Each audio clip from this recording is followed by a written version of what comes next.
Good morning. তো তোমাদের কালকে বলেছিলাম যে আজকে মায়ের জন্মদিন। তো আজকে সকাল থেকে আমাকে প্রিপারেশন চালু করতে হবে। আর কালকের ভিডিও তোমরা আশা করি দেখেছো, প্রি বার্থডে সেলিব্রেশন। আর সকালবেলা আজকেও কাজের মাসি ডুব মেরেছে, তো প্রচুর কাজ ছিল। তা ওই ভিডিওর ক্লিপগুলো নিয়ে নিই, কারণ তোমরা অলরেডি আমার আগের ব্লগেতে দেখেছো। আর অনেকটা তাড়াতাড়ি ছিল, অনেক রান্নাবাড়ি করতে হবে, মাকে সারপ্রাইজ দিতে হবে, ব্রেকফাস্ট বানাতে হবে। তাই জন্য আমি সবটা কমপ্লিট করে দেন তারপর তোমাদের সাথে এসে আমি এখানে গুড মর্নিংও বলছি আর এই ক্লিপটা নিয়ে নিলাম। তো চলো আমার সাথে সাথে তোমরা আজকে আমার রান্নাও দেখবে আর গল্পও হবে, আর আজকে সারাদিনে কি কি করলাম সব জানতে পারবে। তখন অলমোস্ট ঘড়িতে 9:45 বেজে গেছে আমার স্নান টান করে আস্তে আস্তে। আর সবাই মোটামুটি এখানে ঘুমোচ্ছিল, শুধু আমার মনা উঠে গেছিলো। রুহি উঠে একটু খেলাধুলা করছিল আর বাবা বললো আমাকে একটু চা দিতে, আমিও একটু চাটা খেয়ে নিলাম। আর স্নান করে এসে মুখের তো একটু পরিচর্যা করতে হয়, কারণ হালকা হালকা ঠান্ডা পড়ছে। তাই টোনারটা আমি ইউজ করেছি জাস্ট, আর রান্নার সময় কোনো ক্রিম লাগাই না, কারণ প্রচণ্ড ঘেমে ঘেমে পড়ে। তারপর এখানে আমি বাবার জন্য চা বসিয়েছিলাম, আমার জন্য চা বসিয়েছিলাম। চাটা খেয়ে বাবা তারপর একটু বেরিয়েছিল বাজারে রুহিকে নিয়ে। তারপর স্নান টান হয়ে যাওয়ার পরে, চাটা খাওয়া হয়ে যাওয়ার পরে এখানে আমি ওই রাইসের চালটা ভিজিয়ে দিয়েছিলাম ভালোভাবে ধুয়ে টুয়ে। চাল ধুয়ে ভিজিয়ে রাখা অলমোস্ট কমপ্লিট। এখানে আমি সয়াবিনটাকে ভিজিয়ে রাখছি, যেহেতু আমি একটু সয়া চাংয়ের সাথে তোমার ওই এটা বানাবো, মাঞ্চুরিয়ানটা। পায়েসটাও আমি এখানে গরম করে রেখে দিলাম। ব্রেকফাস্ট বানানোর জন্য আটা মেখে নিয়েছিলাম। তো এবার আমি ব্রেকফাস্ট বানাবো, ব্রেকফাস্ট বানানোর পরে তারপরে দুপুরের রান্না চালু করবো। তারপর মা উঠে বললো যে পরোটা খাবে না, রুটিই খাবে, তাই সেটাকে আমি রুটির মতো করে ভেজে টেজে মাকে আর সমৃদ্ধকে খেতে দিয়েছিলাম। ওরা সবাই উঠে উঠে গেছিলো, ততক্ষণে ফ্রেশ ট্রেশ হয়ে গেছিলো। তারপর খেয়ে দিয়ে আমরা একটু গল্প করছিলাম, গান চালিয়েছিলাম, একটু গান চালিয়ে হালকা ডান্সও করে নিয়েছিলাম। তারপর রুহিকে খাওয়াতে বসেছিলাম, রুহি চলে এসেছিলো বাজার থেকে। এই যে বার্থডে গার্ল উঠে বসে আছে। Good morning. প্রচন্ড শরীর খারাপ, গলা ধরে গেছে মানুষটার। দেখো বসে আছে, চোখ মুখ শুকিয়ে গেছে। ও মা, একটু হেসে দাও। বলবে কিছু? কথা বলতে পারছে না মা আজকে। আর এই যে ম্যাডাম এখানে খেতে বসেছে, ম্যাডামকে আমি খাইয়ে নি, তারপর আবার তোমাদের সাথে ব্লগ শেয়ার করবো। রুহিকে এখানে আমি আস্তে আস্তে খাইয়ে দিচ্ছিলাম, ও তো ফোন দেখে খাওয়া ছাড়া কোনো উপায় নেই। তারপর আবার একটু চা করতে গেছিলাম মায়ের জন্য। রুমকে খাওয়ানো হয়ে গেছে, এবার আমি মাকে একটু চা করে দিচ্ছি, মানে আমাদের বার্থডে গার্লকে আজকে একটু চাটা করে দিই, ওনাকে ব্রেকফাস্ট করে দিই। মানে ব্রেকফাস্টটা রেডি হয়ে গেছে, শুধু মানে যেটা দিয়ে খাবে আর কি খাবারটা, সেই জিনিসটা বানানোর বাকি আছে। তারপরে এবার রান্নায় হাত। হ্যাঁ, চা খাও। কিরে, কোনো কাজ নেই? হ্যাঁ, কোনো কাজ নেই, যেমন বাবা তার তেমন মেয়ে।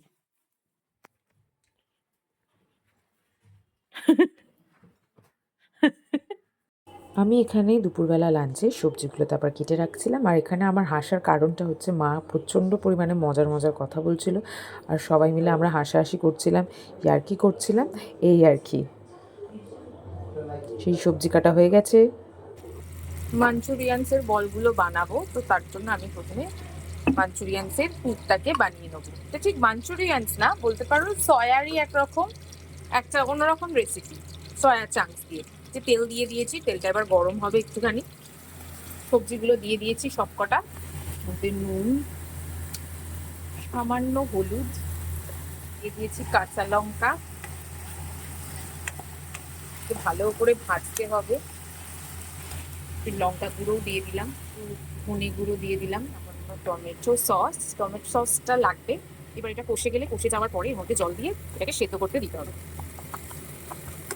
আপাতত জল ছাড়াই চাপা দিয়ে রাখলাম, একটু তেলেতে এটা সেদ্ধ হয়ে যাক, তারপরে দেখবো যদি পুরোটা না স্ম্যাশ হয় তাহলে আর একটু জল দিয়ে এটাকে রাখতে হবে। এখন হোক, এটা হতে হতে ততক্ষণ আমি ওই চিলির যে গ্রেভির যে প্রণালীটা আমার এখনো কাটাকুটি হয়নি, ওগুলো একটুখানি কেটে নিই, যেহেতু ওটা ভেজ। ওখানে তো আমি রসুন আদা, মানে আদা ছাড়া রসুন পেঁয়াজ দিতে পারবো না, শুধু কাঁচা লঙ্কা আদা আর যেরকম করে চিলি হয় সেইভাবে করতে হবে। তোমরা আস্তে আস্তে সব দেখতে পারবে। তো আপাতত এখন মায়ের ডিমান্ড হচ্ছে মাকে একটু গরম গরম চা খাওয়ানো, আর সঙ্গে আমিও একটু খাবো।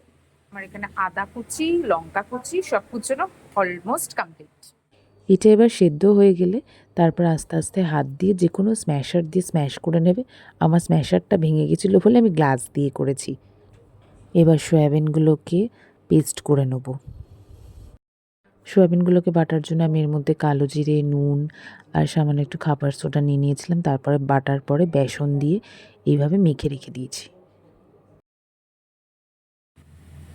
হাতে তেল নিয়ে তেলটাকে মাখিয়ে নেবো, তারপরে এই মন্ডগুলোকে বানাবো।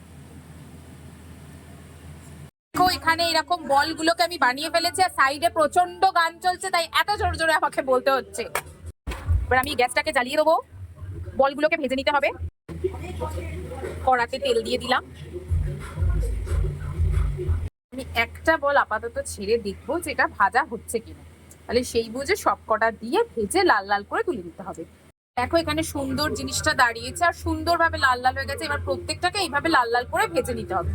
এইটাকে ততক্ষণ আমি হতে দিলাম। এবার পাশে আমি এই কড়াটা বসিয়ে দিয়েছি, এর মধ্যে চিলির যে গ্রেভিটা ওটা আমি বানিয়ে ফেলবো।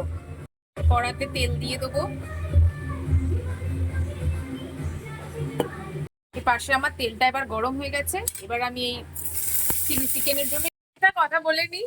এই যে বলস গুলো যে আমি বানিয়েছিলাম, এই মানে মাঞ্চুরিয়ানের বলস গুলো প্রথমে ভাজতে গিয়ে দু একটা ছেড়ে ছেড়ে যাচ্ছিল, ভেজে ভেজে মানে ভেঙে ভেঙে যাচ্ছিল। তারপরে মা আমাকে একটা জিনিস শেখালো আজকে, তোমরাও দেখে নাও। সেটা হচ্ছে এই যে একটা ময়দার পাতলা কোটিং করেছি, দেখো এটা করে যে কোনো বড়া করলে ওর মধ্যে চুবিয়ে ভাজলে এই যে আর ভাঙবে না, ছাড়ে না, এত সুন্দর। আমি তোমাদেরকে দেখাচ্ছি, এই যে এইরকম সুন্দর সুন্দর। প্রথমটা হতে হতে সবকটাই মানে দেখছি ছেড়ে ছেড়ে আসবে, তো মা আমাকে কোটিংটা আজকে শিখিয়ে দিলে, আমি শিখে গেলাম। তারপরে এখানে আমি চিলির মানে ওই কারিটা বানানোর জন্য, চিলির গ্রেভিটা আর কি, কারি বলছি, এখানে আদা কাঁচা লঙ্কা দিয়ে দিয়েছিলাম, তার মধ্যে ক্যাপসিকামটা দিয়ে দিয়েছিলাম, হালকা করে টস করে নিচ্ছিলাম। আর যেহেতু এটা ভেজ তাই আমি এখানে কোনো পেঁয়াজ বা রসুন ব্যবহার করিনি। এরপরে আমি এর মধ্যে একটু আজিনামতো বেশি করে দিয়েছিলাম, যাতে বাইরের মতো টেস্টটা আসে। সমৃদ্ধ যেহেতু প্রচণ্ড টেস্টের প্রবলেম, কারণ ভীষণ খুঁতখুঁতে খাবারের ব্যাপারে, তাই একটু বেশি করেই করতে হয়। ওকে পুরোপুরি হোটেলের মতো খাবার করে দিতে হয়, নাহলে ওর একটুও ভালো লাগে না। তো যাই হোক, তারপর এখানে আমি আজিনামোটোটা দেওয়ার পরে সামান্য নুন দিয়েছি, টমেটো সস দিয়েছি, ইভেন আমি একটু লঙ্কা গুঁড়োও দিয়েছি। এটা তোমাদের আমি বলে রাখি, এটা আমি আমার নিজের মতো করে বানাই। আর কাঁচা লঙ্কা কুচি তো অবশ্যই দিয়েছি, টমেটো সস তো লাগবেই। আর নুনটা তোমরা অবশ্যই বুঝে দেবে, যেহেতু সয়া সসে প্রচণ্ড নুন থাকে, তাই ওটা আমি খুব বুঝে শুনে এখানে অ্যাপ্লাই করেছি। তারপরে যদি লাগে তারপরে আমি অল্প স্বল্প দিয়ে থাকি। একদম সিম্পলভাবে বানিয়েছি। এরপরে তো জল দিয়ে যেরকম ফুটতে দেওয়া হয় সেইভাবে আমি এটাকে ফুটতে দিয়েছিলাম। ব্যাস হয়ে গেছিলো আমার চিলি রান্না এইভাবেই। এখানে আমি দিয়ে দিয়েছি কর্নফ্লাওয়ারটা গুলে, দেখো থকথকে হয়ে গেছে। আমি অনেক ভিডিও নিতে পারছি না, কারণ অনেকটা লেট হয়ে গেছে। যেহেতু এখনো আমার রাইসটা বাকি আছে, ঘরে অনেকগুলো কাজ ছিল, বাচ্চা আছে, বুঝতেই পারছো। তো এবার আমি এই বলস গুলো এর মধ্যে দিয়ে দেবো। বলস গুলো দিয়ে জাস্ট হালকা নাড়িয়ে এবার আমি এটাকে রেখে দেবো একটা বাটির মধ্যে ঢেলে। তো আমার এখানে মাঞ্চুরিয়ান রেডি হয়ে গেছে আমার মতো করে। এর মধ্যে স্প্রিং অনিয়ন দিলে খুব ভালো হয়, বাট আমি তো এখানে যেহেতু অনিয়নটা ইউজ করতে পারবো না, তাই আমাকে মোটামুটি এই রকমই রাখতে হয়েছে। এখানে রাইসের জল এবার দেখো বসিয়ে দিয়েছি। এবার রাইসের জলের দিয়ে আমি এই জলটা যতক্ষণ গরম হবে তার মধ্যে আমি এই যে নুন দিয়ে দেবো। এইভাবে আমি এইভাবে রাইস করি। দু হাঁড়িতে এইরকম গোটা গরম মশলা একটু দিয়ে দেবো, যাতে ঝরঝরে হয়, তার জন্য একটু রিফাইন তেলও মিশিয়ে দেবো এর মধ্যে।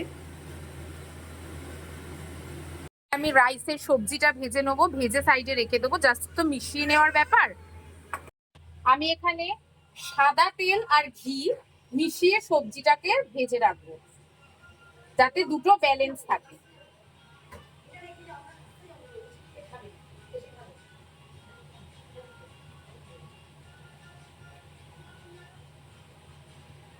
এটাকে এবার একটু গরম হতে দেবো। আমি সবজিগুলো দিয়ে দিচ্ছি, কম আঁচে ভাজি, যেহেতু এগুলোকে একটু সবুজ থাকতে হবে, বিনস গুলোকে আর গাজর গুলোর কালারও তাতে ঠিক থাকে। এই যে দিয়ে দিচ্ছি আজিনামতো এতটা পরিমাণ, যেহেতু দু হাঁড়ি আমার রাইস। তো এখানে আমি কাজু কিশমিশ দিয়ে দিয়েছি, নুন দিয়ে দিয়েছি, আজিনামতো তো তোমরা দেখলেই। এর মধ্যে একটু গোটা গরম মশলাও দিয়ে দেবো, ভুলে গেছি ওটা দিতে, তা এখন দিয়ে দিচ্ছি। এই যে ফুটে গেছে জল এখানে অলরেডি, এবার দিয়ে দেবো চালটা। আমার এখানে এক হাঁড়ি ভাত রেডি হয়ে গেছে, এবার আমি এটাকে নামিয়ে দেবো। এখন আমার এই হাঁড়ির ভাতটা হচ্ছে, ঝরঝরে করার জন্য আমি একটু ঠান্ডা জল এর মধ্যে মিশিয়ে নেবো, তাহলে ভাত। এবার আমি রাইসটাকে মিশিয়ে নেবো, একটু ঘি দিয়ে দেবো, ঘিটা এখানে।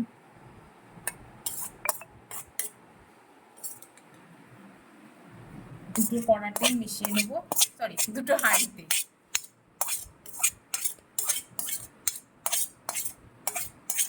এটাকে পরে নেবে, পাস্তা ভেজে তুলে নেব।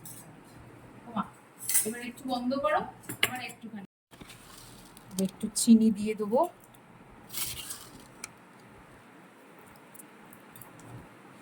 আবার বন্ধ করো মা, আবার বন্ধ করো। সামরিচ দিয়ে দেবে, উঠছে দুটোতেই সামরিচ পরিমাণ মতো দিয়ে দেবো। যে গোলমরিচ দিয়ে দেবো, আর অল্প সামান্য পরিমাণ ওপর দিয়ে আজিনা মতো দিয়ে দেবো। না দিলেও চলে, যেহেতু ওটার মধ্যে দিয়েছি সবজিতে। এবারে এইভাবে ঝাঁকিয়ে আমি মিশিয়ে নিই, লাস্টে ঘি দিয়ে দেবো। দেখো এবার আমি ওইটাকে যে এরকম ভাবে মেশালাম, রাইস দুটোকে মেশানোর পরে গ্যাসটাকে এবার আমি একটু ভালো করে মুছে টুচে নিলাম, কারণ তাতে আমার খাটনিটা কম হবে। দিয়ে আমি এইভাবে বসিয়ে দিয়েছি হাঁড়ি। মোটামুটি এটা 20-25 মিনিট থাকবে, একটু তাপ হবে, তাতে ঘিটা, চিনিটা, আজিনা মতোটা ভালোভাবে গলে যায়। আর গলে যাওয়ার পরে খুব সুন্দর টেস্টও হয়। অনেককে দেখি, আমি একটা টিপস তোমাদের বলে রাখি, এটা আমিও জানতাম না, রাইসকে নামিয়ে সব সবজি টবজি দিয়ে মিশিয়ে, মশলা দিয়ে মিশিয়ে না, তারা দেখি এমনি রেখে দেয়। বাট তোমরা ওটাকে সবসময় একটু তাওয়াতে, এইরকম ফ্ল্যাট তাওয়াতে কিছুক্ষণ 15 থেকে 20 মিনিট একটু গরম করে নেবে। 25 মিনিট হলেও অসুবিধা নেই, কিন্তু অল্প আঁচেতে অবশ্যই। মানে গরম করে নিলে কি সব জিনিসটা ভালো করে ম্যারিনেট হয়ে যায় ভেতরে। ইভেন যদি সবজিগুলো ডেলা ডেলাও পেকে থাকে, সেগুলো ছেড়ে ছেড়ে ছেড়ে ছেড়ে যায়। তো আমি এইরকম ভাবে রাইস করি, তোমরা আজকে দেখতেই পেলে আমি কিভাবে রাইস করি। এরপরের কাজ হচ্ছে ঘরদোর পরিষ্কার করা, সুন্দর করে সবকিছু ঠিকঠাক রাখা, আর মাকে দুপুরবেলা, মা স্নান করতে অলরেডি চলে গেছে, মাকে সাজিয়ে গুছিয়ে খেতে দেওয়া, সেটাও তোমাদের সাথে শেয়ার করবো। চলো এখনের মতো টাটা। এই যে মায়ের জন্য এইভাবে গার্নিশ করেছি, পাশেটা ফাঁকা হয়ে গেছে কারণ পাশের মধ্যে ওইটা ছিল। এবার মাকে আমি খেতে দিয়েছি, এবার মা বসে পড়েছে, এখানে বাবারটা দেওয়া আছে, আমি এখনো নিইনি। ও মা খাও, খাও মা খাও। ভালো যে, খুব ভালো হয়েছে। দেখো ওর অবস্থা দেখো, দিদি ওকে ভালোবেসে পাশে নিয়ে এলো, ও পালাচ্ছে এখন ফোন দেখতে। আয় বস, ছবি তুলবো। এই যে গাজর নাও, গাজর নাও। এটা কে নিবে? আমি কিছু সাজগোজ করিনি, সন্ধ্যেবেলা দেখবো, চেষ্টা করবো সাজার। মাকে সাজিয়ে বসিয়েছি, এই যে আমরা সবাই খেতে বসে গেছি, এখনো বাবা জল ভরে যাচ্ছে, বাবা এখনো আসে। যে খেয়ে বলো এবার, সুন্দর লাগলো, ভালো লাগলো। আরে গণ একটা কিছু এক্সপ্রেশন দে, কি অসভ্যের মতো। আমরা দুপুরবেলা কিচ্ছু সাজিনি, আমি আর মা।